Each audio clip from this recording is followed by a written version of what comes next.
ये देखो लगन है। आदमी कहता है ना कि ये पहले तो किसी को रंग चढ़ता नहीं है। माता जी, ये रंग, ये मस्ती, ये प्रेम पहले तो किसी को जल्दी समझ में नहीं आता, ऊपर से निकल जाता है, लेकिन एक बार जिसको लग गया फिर वो संसार से परे हो जाता है, फिर उसे संसार से मतलब नहीं है, तो फिर अपनी दुनिया, उसकी एक अलग ही दुनिया बन जाती है। प्यार से बोलो जय श्री कृष्ण। मैं एक बात हमेशा कहते हैं कि संसार में 2 प्रकार के नशा है, एक रंग का नशा और दूसरा राम नाम का नशा। रंग का नशा शाम को पीने के बाद सुबह, लेकिन जो राम नाम का नशा है, एक बार जिसको ये नशा चढ़ गया महाराज, फिर वो नशा उतरता नहीं, फिर तो वो चढ़ता जाता है, चढ़ता जाता है, और जब तक उसको पा नहीं लेता है तब तक वो नशा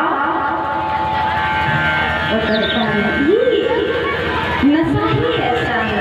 ये आप सबके परे आपको समझ में जितने भी भगवान के भक्त हुए, चाहे वो मीरा हो, चाहे वो सूरदास हो, चाहे वो तुलसीदास हो, कोई भी हो, जिसको लग गया फिर वो पीछे नहीं हटा है। कितनी भी यातनाएं, कितनी भी कठिनाइयां, कितनी भी विपत्तियां, कितनी भी कष्ट आए, नहीं हटेगा, क्योंकि वो विश्वास से बन चुका है, वो प्रेम से बन चुका, वो स्नेह से बन चुका। अब वो दूर छूट नहीं सकती है।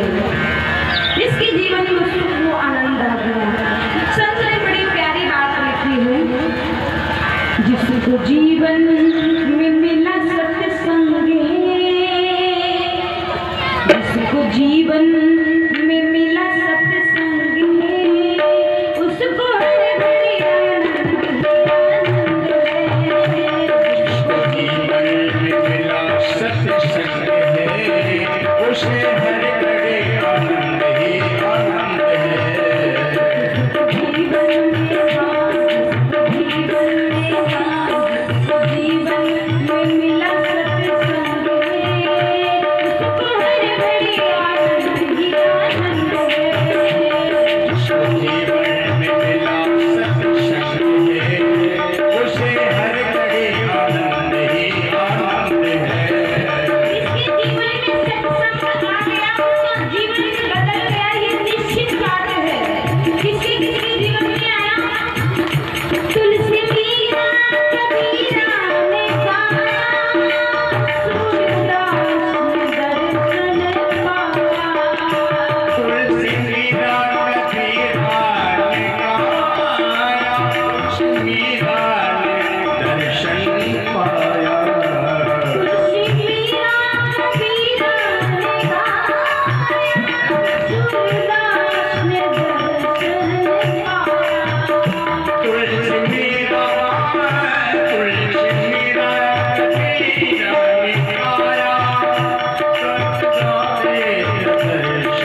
माता जी हमारे भजन में, हमारे सत्संग में बाधक है।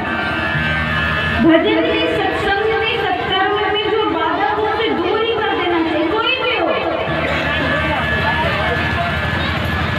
शास्त्रों में, पुराणों में उदाहरण मिलता, भरत ने अपनी माता जी का त्याग कर दिया, विभीषण ने अपने भाई का त्याग कर दिया और बलि ने अपने गुरु का, क्योंकि वो हरि के नाम में, संकीर्तन में बाधक हो गए थे। फिर वो कोई हो, उसका त्याग कर ही देना चाहिए। मन में विचार करें, भगवान से प्रार्थना करें, प्रभु कब होगा जो माता जी को अपने पास बुला लो। तो धीरे धीरे समय व्यतीत हुआ, माता जी का सर्व पास हो गया।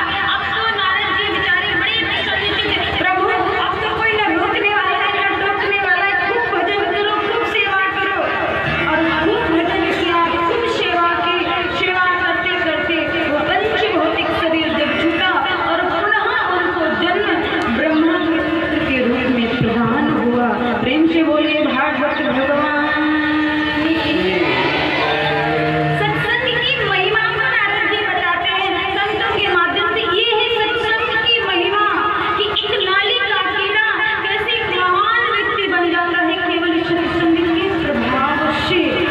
एक बार आइए, बैठिए, श्रवण कीजिए, जीवन में उतारिए, बार आप फेरिए, कुछ ना कुछ जीवन में बदलाव जरूर आएगा। प्यार से बोलो जय श्री कृष्ण। इस तरह से नारद जी का पूर्व चरित्र श्रवण कराया, उसके बाद चतुर्थ श्लोक की भागवत का पाठ कराया, श्रवण कराया और आगे भागवत के जो मुख्य श्रोता हैं उनका जन्म कैसे हुआ, उसकी पावन कथा को, उस पावन प्रसंग को क्षणिक आदर्शी श्रवण कराते हैं। भागवत के जो मुख्य श्रोता हैं श्री परीक्षित महाराज, उनका जन्म महाभारत की कथा से हुआ। महाभारत क्यों हुआ? महाभारत क्यों हुआ? सबसे पहली बात, गांठ में बांध दो, आज तो घर घर में महाभारत है, हर एक परिवार में महाभारत चल रहा है, किसी की किसी से बनी नहीं रही है। क्यों? विचार सबके अलग अलग हो गए हैं। भाई भाई में नहीं बन रहा है, पिता पुत्र में नहीं बन रहा है, तो बाहर की तो बात ही अलग है। हमारा जो हमारे हिस्से में आता है, हमें जो भगवान ने दिया है, उससे ज्यादा हम लेने का प्रयास करते हैं, दूसरे का हक छीनने का प्रयास करते हैं, और वही हो रहा है। जमीन जायदाद की लड़ाई है महाराज, अगर थोड़ा सा भी ज्यादा भाई को चला गया ना, तुरंत कोर्ट में पहुंच जाते हैं। हाँ, ऐसी बात है।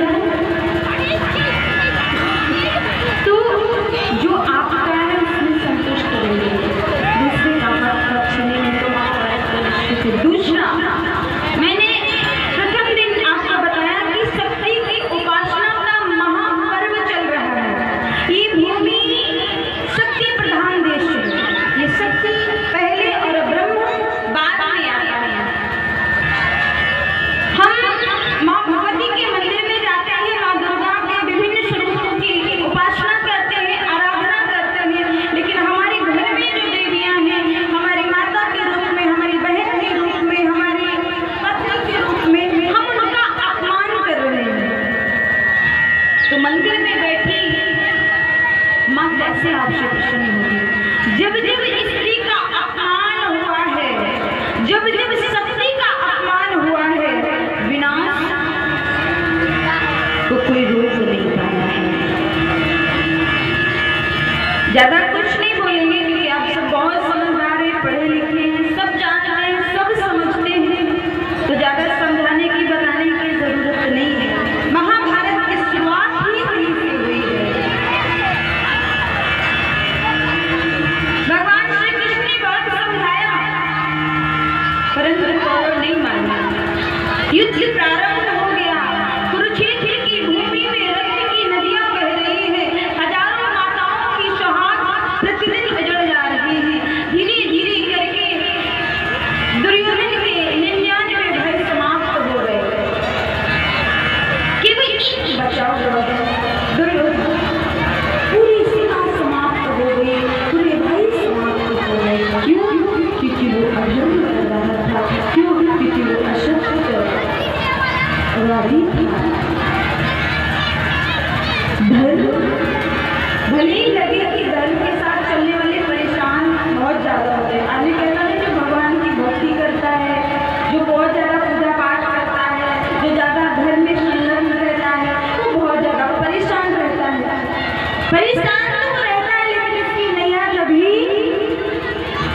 डूबती नहीं है।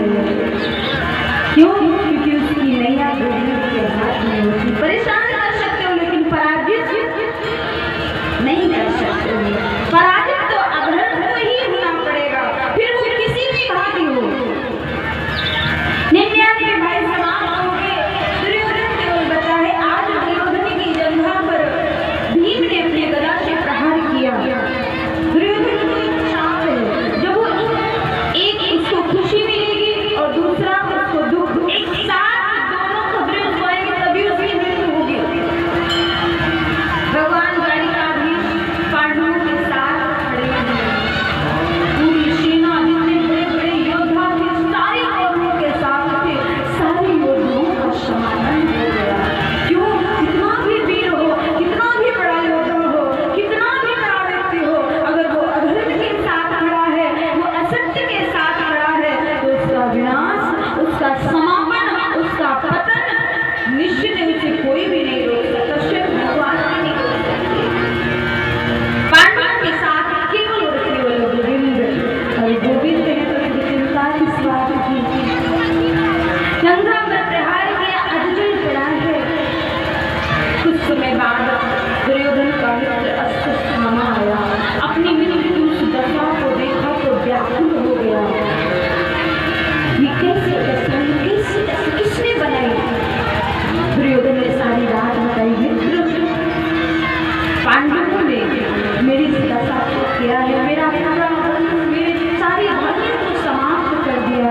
उस छलिए ने मिलकर सब कुछ समाप्त कर दिया। एक बात तो तुम्हें पता होगी कि मरने वाले की अंतिम इच्छा पूछी जाती है। हाँ बोलना, तुझे क्या चाहिए, तू क्या चाहता है? दुर्योधन ने कहा, अश्वत्थामा मैं चाहता हूँ कि मरने से पहले मैं पांडवों के शरीर को देख सकूं।